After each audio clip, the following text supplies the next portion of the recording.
अस्सलाम वालेकुम जी, welcome back viewers. This is your host Mohammad Ashraf Khan speaking from universities page. आज जो हमारा जो टॉपिक है बड़ा इंटरेस्टिंग टॉपिक है। चेक रिपब्लिक के ऊपर बात करेंगे कि स्टडी के लिए आप किस तरह जा सकते हैं। ये भी one of the affordable countries में से एक है। अगर आप यूरोप में शेंजन जोन में देख रहे हैं एक ऐसा कंट्री जिसकी वीज़ा रेशो भी अच्छी हो। प्रोसेस थोड़ा सा आप कह सकते हैं ट्रिकी है, बट अगेन इतना ज़्यादा मुश्किल नहीं है। आप उसको स्टेप वाइज अगर लेके चलेंगे तो आसान है। वीज़ा रेशो अच्छी है, बैंक स्टेटमेंट इतनी ज़्यादा रिक्वायर नहीं है, तो बहुत सारी अपॉर्चुनिटीज़ भी हैं। इस पर बात करेंगे आज की वीडियो में। आपसे रिक्वेस्ट है वीडियो कंप्लीट देखें, चैनल को सब्सक्राइब कर लें।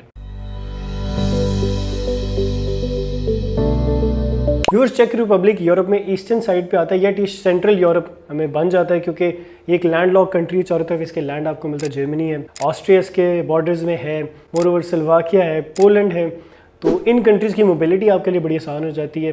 ओवरऑल आप अगर ट्रैवल का शौक़ रखते हैं तो ऑब्वियसली आप घूम सकेंगे, इजीली ट्रैवल कर सकेंगे, बाय रोड भी ट्रैवल कर सकेंगे। तो ये एक मेरे नज़दीक प्लस पॉइंट है। इसके अलावा देखा जाए तो करेंसी यहाँ पर चेक क्राउन यूज़ होता है और लैंग्वेज यहाँ की चेक है। इसका कैपिटल सिटी प्राग है, जो कि one of the most visited places में से एक आता है।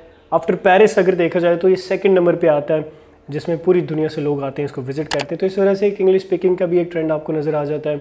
इसके अलावा इसकी हिस्ट्री काफ़ी पुरानी है, तो यहाँ पर कासल्स बहुत ज़्यादा है। इनफैक्ट पूरे यूरोप में सबसे ज़्यादा कासल्स यहाँ पे हैं। एंड इट इज़ सेड कि यहाँ पे 2000 से ज़्यादा कासल्स हैं। तो इमेजिन करें कितनी इनकी एंशिएंट हिस्ट्री है। और मोरओवर देखा जाए तो आर्किटेक्चर भी काफ़ी अच्छा है, पुराना आर्किटेक्चर है।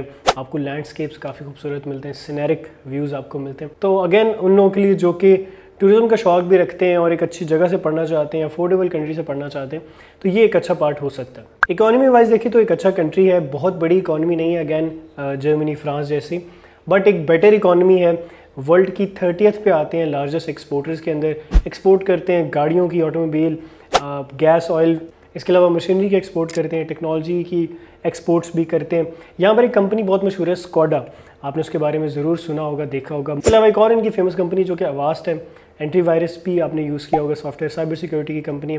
तो ये कुछ बड़ी कंपनीज़ हैं इनकी जो कि काफ़ी फेमस है पूरे वर्ल्ड में। यही वजह है कि फॉरेनर्स भी आते हैं। यहाँ की इकॉनमी भी बेटर है, माहौल वाइज भी बड़ा अच्छा साफ़ सुथरा कंट्री है। पीसफुल कंट्रीज़ में से एक आता है। क्वालिटी ऑफ लाइफ बड़ी खूबसूरत और अच्छी आपको मिलती है। तो यहाँ पर इसी वजह से अराउंड 6 लाख फॉरेनर्स यहाँ पर रहते हैं, एक्सपैट्स यहाँ पर रहते हैं। ये तो हमने बात की कंट्री के ओवरव्यू के ऊपर। अब हम बात करते हैं एजुकेशन के ऊपर। एजुकेशन यहाँ की ऑफ कोर्स जो पूरे यूरोप के अंदर है वही है। क्वालिटी ऑफ एजुकेशन बेहतरीन है। यहाँ पर काफ़ी अच्छी यूनिवर्सिटीज़ भी हैं। इनफैक्ट यहाँ पर मल्टीपल यूनिवर्सिटीज़ अवेलेबल हैं जो कि अंडर 1000 वर्ल्ड रैंकिंग में आ रही है। तो आप इससे अंदाज़ा लगा सकते हैं इनकी क्वालिटी ऑफ एजुकेशन का। 3 से 4 ईयर्स का बैचलर्स होता है, मास्टर्स 1 से 2 साल तक रेंज कर सकता है। इनटेक मोस्टली एक ही है सितंबर का, जो कि फरवरी से इनके एडमिशन्स ओपन हो जाते हैं। डेडलाइन अगेन थोड़ी सी ट्रिकी हो सकती है, यूनिवर्सिटी टू यूनिवर्सिटी वेरी कर रही है, कोर्स टू कोर्स भी वेरी कर रही है, थोड़ा बहुत डिफरेंस आता रहता है। इसके अलावा एजुकेशन में आपको जो यहाँ बेनिफिट मिलता है वो ये कि अफोर्डेबल ट्यूशन फीस है। बहुत ज़्यादा हैवी ट्यूशन फीसेज नहीं होती। मोस्टली जो अरेंज करी 2000 यूरोस से 10,000 या 15,000 यूरोस तक जा रही हैं। बट अगैन वो यूनिवर्सिटी पे वेरी कर रही होती है, डिपेंड कर रही होती है, और आपके कोर्स के ऊपर डिपेंड कर रही होती है। मोस्टली जो यहाँ पर कोर्सेज है वो 2000 से लेकर 4000 की रेंज में आपको मिल जाते हैं पर ईयर के हिसाब से। और आपने फिर उसका इनिशियल जो देना होता है तो उसकी बेस पर आप ट्रैवल कर सकते हैं। एक और अच्छी बात है कि कुछ यूनिवर्सिटीज़ यहाँ पर विदाउट आइल्स भी आपको एडमिशन दे देती हैं। अगर आपको यूनिवर्सिटी विदाउट आइल्स एडमिशन दे रही है तो वैसे भी विदाउट आइल्स आपको वीज़ा दे सकती है। इसके अलावा देखा जाए तो विदाउट ट्यूशन फीस पेड आप जा सकते हैं, आपको लेटर मिल जाता है, एक्सेप्टेंस लेटर मिल जाता है। बट अगेन उस पर मेंशन होता है कि आप यूनिवर्सिटी की फ़ीस वहाँ जाकर पे करेंगे, तो ये भी प्लस पॉइंट है। बट थोड़ा सब्जेक्टिव है क्योंकि हर स्टूडेंट को उस तरह की यूनिवर्सिटी नहीं मिल पाती, या सारी यूनिवर्सिटीज़ का ये प्रोसीजर नहीं है। इसी तरह रिक्वायरमेंट्स को देखें तो आपको 50 से 60% मार्क्स मिनिमम रिक्वायर होते हैं किसी अच्छी यूनिवर्सिटी में एडमिशन लेने के लिए। पब्लिक यूनिवर्सिटीज़ की स्पेसिफिकली बात कर रहा हूँ। पब्लिक यूनिवर्सिटीज़ के अंदर यहाँ पर आपने एडमिशन के साथ साथ एप्लीकेशन फ़ीस भी देनी होती है। ट्यूशन फीस भी यहाँ पर होती है एज एन इंटरनेशनल स्टूडेंट। और जो आपकी एप्लीकेशन फ़ीस है वो 20 यूरोस से 200 यूरोस तक रेंज कर सकती है। बट नॉर्मली देखा जाए तो 50 यूरोस तक भी आपको एप्लीकेशन फ़ीस मिलती है बहुत सारी यूनिवर्सिटीज़ के अंदर।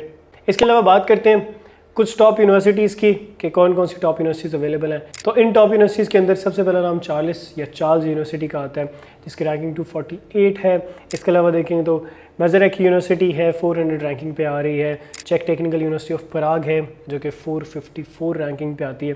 मोरओवर देखा जाए तो university of chemistry and technology भी अवेलेबल है जो कि 556 पर रैंक करी इन द वर्ल्ड। तो अगेन मल्टीपल ऑप्शंस हैं, मल्टीपल स्ट्रीम्स हैं, बिजनेस से रिलेटेड अलग यूनिवर्सिटीज़ हैं, आपको साइंस एंड टेक्नोलॉजी के लिए अलग यूनिवर्सिटीज़ मिल जाती हैं, तो आपके लिए काफ़ी ऑप्शंस अवेलेबल हैं। इनके अंदर जो आपको कोर्सेज है वो तकरीबन तमाम कोर्सेज मिल जाते हैं, बट कुछ ऐसे कोर्सेज हैं जो मैं आपको रेकमेंड करूँगा आपको करने चाहिए। उनमें सबसे नंबर 1 पर आता है हेल्थ केयर के कोर्सेज। मेडिकल रिलेटेड जितने भी कोर्सेज हैं उनका काफ़ी अच्छा स्कोप है। मोरओवर जो इंजीनियर्स हैं उनके लिए काफ़ी बेनिफिशियल रहता है ये कंट्री, क्योंकि इनकी एक्सपोर्ट जो है ऑटोमोबाइल के अंदर है और मिनरल्स वगैरह की भी करते हैं। तो ऑफ कोर्स आपके लिए ये भी एक बेनिफिशियल हो सकता है पॉइंट कि अगर आप इंजीनियरिंग पढ़ेंगे तो मैन्युफैक्चरिंग की फील्ड के अंदर आप जा सकते हैं। इसके अलावा जो मेजर एक पार्ट है वो आईटी और प्रोग्रामर्स, इस तरह की जो फील्ड वाले लोग हैं उनके लिए है, क्योंकि यहाँ पर बहुत ज़्यादा स्कोप आई थिंक नहीं है उस तरह से जिस तरह बाकी कंट्रीज़ में हम देख रहे हैं आईटी का काम बहुत ज़्यादा हो रहा है। तो यहाँ पर आपको एक कह लें कि इनिशियल स्टेज या एक मीडियोकर स्टेज के ऊपर इंडस्ट्री मिल जाती है जिसमें अपॉर्चुनिटीज़ बहुत ज़्यादा होती है। तो इसलिए आप इस तरह के कोर्सेज में जा सकते हैं, बिज़नेस पढ़ सकते हैं, क्योंकि बिज़नेस बहुत ज़्यादा यहाँ पर होता है, डिफरेंट कंपनीज ओपन है और मल्टीपल फॉरेनर्स को भी हायर करते हैं। तो इस तरह से आपको बिजनेस फील्ड में भी अपॉर्चुनिटी मिल जाती है, मार्केटिंग्स में, सेल्स में। मोरओवर देखा जाए तो यहाँ पर आप जो एक्सपैक्ट्स होते हैं यानी जो फॉरेनर्स होते हैं उनको जॉब फाइंड करने में इतना ज़्यादा मुश्किल नहीं पेश आता जो कि अब तक हमने देखा है, नोट किया। तो अगेन लैंग्वेज इसके अंदर बहुत इंपॉर्टेंट पॉइंट है। अगर आप लैंग्वेज सीख लेंगे B1 या B2 लेवल तक की तो बिल्कुल आपके लिए मुश्किल नहीं होगा जॉब फाइंड करना। खैर व्यूअर्स, अब बात करते हैं थोड़े से प्रोसेस की कि पाकिस्तान से स्पेसिफिकली क्या प्रोसेस है। तो इसके अंदर सबसे पहले आपने अपने जो डॉक्यूमेंट्स है उसको टेस्ट करवा लेना है। बेसिक आपका काम होता है किसी भी कंट्री में अप्लाई करें, सबसे पहले आपकी डॉक्यूमेंटेशन जो है वो रेडी होनी चाहिए। अच्छा, इसके अंदर जब आपने डॉक्यूमेंट्स रेडी कर लिए तो उसके बाद आपका जो प्रोसेस होता है वो होता है नोटराइजेशन, नोटिफिकेशन इसको कह सकते हैं, और सुपर लीगलाइजेशन का। सुपर लीगलाइजेशन आपने एम्बेसी के थ्रू करवानी होती है। उसके अंदर आपके 3 डॉक्यूमेंट्स अटैच होते हैं जो कि पुलिस कैरेक्टर सर्टिफिकेट होता है और लास्ट डिग्री ट्रांसक्रिप्ट इंक्लूड होती है। यानी कि अगर मास्टर्स में अप्लाई करें तो बैचलर्स की डिग्री ट्रांसक्रिप्ट इंक्लूड करेगी, अगर बैचलर्स में अप्लाई करें तो इंटरमीडिएट की मार्कशीट और रिजल्ट कार्ड आपका वो होगा सुपर लीगलाइजेशन के लिए। लीगलाइजेशन के बाद आप नोटिफिकेशन के लिए जा सकते हैं, नोटराइज करा सकते हैं अपने तमाम डॉक्यूमेंट्स को, और आपकी यूनिवर्सिटी अगर डिमांड कर रही है तो फिर आप यूनिवर्सिटी को सेंड कर सकते हैं फिजिकल कॉपीज उसकी। फिजिकल कॉपी सेंड करेंगे, वो ओवरऑल उसका प्रोसेस देखेंगे, आपको एक फाइनल एक्सेप्टेंस लेटर दे देंगे। इसके अंदर पुलिस कैरेक्टर सर्टिफिकेट का बड़ा इंपॉर्टेंट पार्ट है, क्योंकि ऑफ कोर्स वो एक्सपायर हो जाता है। अगर जो ड्यूरेशन को आप देखें तो कुछ ऐसी यूनिवर्सिटीज़ हैं, बल्कि मोस्ट ऐसी यूनिवर्सिटीज़ जो विदाउट पुलिस कैरेक्टर सर्टिफिकेट भी आपका एडमिशन उसमें अप्लाई हो सकता है, सिर्फ बैचलर्स की डिग्री और उसकी ट्रांसक्रिप्ट के ऊपर। तो बिल्कुल आप फिर पुलिस कैरेक्टर सर्टिफिकेट एंड में लीगलाइज करवाएंगे before you're applying for the visa, because visa के लिए बहुत इंपॉर्टेंट है। एडमिशन के लिए जो आपको डॉक्यूमेंट्स चाहिए होते हैं उसके अंदर आपका पासपोर्ट, आपकी पिक्चर्स इंक्लूड करती है, CV बहुत इंपॉर्टेंट है वो अटैच करेंगे, मोटिवेशन लेटर आप लिखेंगे जिस भी कोर्स में अप्लाई करें, रिकमेंडेशन लेटर्स बहुत इंपॉर्टेंट वो अटैच करेंगे, अगर आइल्स की रिक्वायरमेंट तो वो भी अटैच करेंगे। मोस्टली आइल्स की रिक्वायरमेंट जो भी है यूनिवर्सिटीज़ के अंदर वो रेंज करिए 6 बैंड से लेकर 7 बैंड्स तक। बैचलर्स के अंदर ये 5.5 से शुरू होकर 6.5 तक जा सकती है, और मास्टर्स में 7 बैंड्स तक भी कुछ कोर्सेज रिक्वायर कर रहे हैं। मोरओवर आपका यूनिवर्सिटी का इंटरव्यू भी हो सकता है और एडमिशन टेस्ट भी हो सकता है, तो ये आपकी यूनिवर्सिटी के ऊपर डिपेंड करेगा, आपके कोर्स के ऊपर डिपेंड करेगा। आप अपने कोर्स की डिस्क्रिप्शन को पढ़ लेंगे तो उससे आपको बेटर आइडिया हो जाएगा। खैर, लीगलाइजेशन और एक्सेप्टेंस मिलने के बाद अपने वीज़ा के लिए जाना होता है, उसके लिए आपको अकोमोडेशन चाहिए। अकोमोडेशन के अलावा आपको पुलिस कैरेक्टर सर्टिफिकेट चाहिए, तमाम डॉक्यूमेंट्स चाहिए, यूनिवर्सिटी की तरफ से एक्सेप्टेंस लेटर चाहिए। यूनिवर्सिटी की अगर आपने फ़ीस पे की है तो वो बहुत इंपॉर्टेंट है, वो अटैच करेंगे, उसकी रिसिप्ट अटैच करेंगे। ऑफ कोर्स फर्स्ट ईयर की कुछ यूनिवर्सिटी डिमांड कर रही होती है, सपोज करें आपकी 3000 यूरोस पर ईयर फीस है, तो हो सकता है आपकी यूनिवर्सिटी 1500 यूरोस इनिशियल डिपॉजिट के ऊपर आपको एक्सेप्टेंस लेटर देते।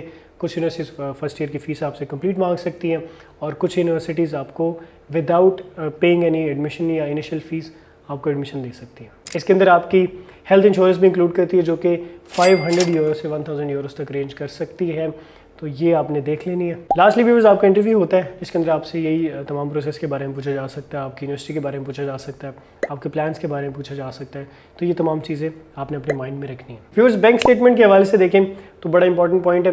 बैंक स्टेटमेंट आपको मोस्टली यहाँ पर 1,20,000 चेक क्राउन्स की रिक्वायर होती है, जो कि अप्रॉक्सीमेटली 5 to 6,000 यूरोस बनती है। बट मैं आपको रिकमेंड करूँगा कि आप 8 से 10,000 यूरोस की बैंक स्टेटमेंट अटैच करें, उससे ये कि आपका प्रूफ बेटर होता है और आपको वीज़ा मिलने के चांसेस भी बढ़ जाते हैं। अब व्यूअर्स, बात करते हैं एक्सपेंसेस और सैलरीज़ की। यहाँ पर पार्ट टाइम स्टूडेंट जॉब कर सकते हैं, 20 आवर्स पर वीक उनको अलाउ किया जाता है, जिसके अंदर आपको मोस्टली 8 यूरो से लेकर 10 यूरोस पर आवर तक वेज मिल सकती है। इस तरह जो स्टूडेंट्स मोस्टली कवर कर लेते हैं वो 1200 यूरो से 1800 यूरोस तक अर्न कर सकते हैं अगर फुल टाइम जॉब करें, क्योंकि समर ब्रेक्स के अंदर आप फुल टाइम भी काम कर सकते हैं। इसके अलावा एक्सपेंसेस को देखें तो यहाँ पे 400 से लेकर 700 यूरोस तक आपका मंथली एक्सपेंस आ जाता है, जिसके अंदर आपका रेंट वगैरह इंक्लूड होता है, आपका फूड और ग्रॉसरी और बिल्स वगैरह इंक्लूड करते हैं। तो व्यूअर्स ये थी हमारी वीडियो चेक रिपब्लिक के ऊपर। इससे पहले भी हमने वीडियो बनाई थी, अगर आप वो देखना चाहते हैं ज़रूर जाके चेकआउट कर लें। उसके अंदर हमने डिफरेंट चीज़ों को कवर किया हुआ है, पार्ट टाइम जॉब्स को हमने डिटेल से कवर किया हुआ है, हमने लिविंग एक्सपेंस को डिटेल से कवर किया, तो वो भी आप चेकआउट कर सकते हैं, मैं ऐड कर दूंगा। वीडियो पसंद आई तो लाइक ज़रूर कीजिए, कमेंट ज़रूर कीजिए, अगर कोई क्वेश्चन है मैं उसका पर्सनली आपको आंसर करूँगा। मिलते हैं इस तरह की नेक्स्ट वीडियो में, तब तक के लिए मुझे दे इजाज़त, शुक्रिया।